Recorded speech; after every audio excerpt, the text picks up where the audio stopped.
আগে থেকে বসে যে আপনার এখানে 4000 3000 গাড়ি ডেইলি ঢুকে, এগুলোর জন্য এই বিকল্প ব্যবস্থা করতেছি, আপনারা ওই বিকল্প ব্যবস্থায় চলে যান। আপনারা শহরে যানজট হয়, সমস্যা হয়, এভাবে আপনারা মনে করেন যে এটা ছেড়ে দেন। আমরা তো আগে থেকেই আলোচনায় আছি, আমরা চলে যাব। আমাদের কোনো থাকার কোনো দরকার নাই, কারণ যেটা গভর্নমেন্ট ভালো মনে করবে আমরা সেটার সাথে একমত পোষণ করতে রাজি আছি। সময় তো দিতে হবে। আরে 7 দিন, এটা তো নোটিশ। মালিকদেরকে ডেকে বলবে না এটা কি আজকের সমাধান?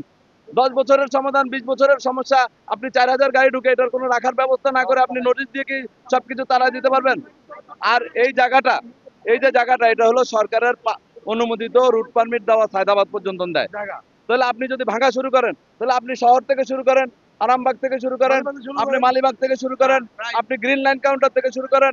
একটা কথার কথা বললাম, আপনি ওখানে যারা মোটা মোটা বড় বড় কোম্পানি যেখানে আপনারা যান, হ্যাঁ হ্যাঁ, সেখানে আপনি কোনো ব্যবস্থা গ্রহণ না করে এখানে সাধারণ মানুষের, এখানে লক্ষ লক্ষ শ্রমিকের উপার্জনের ব্যবস্থা।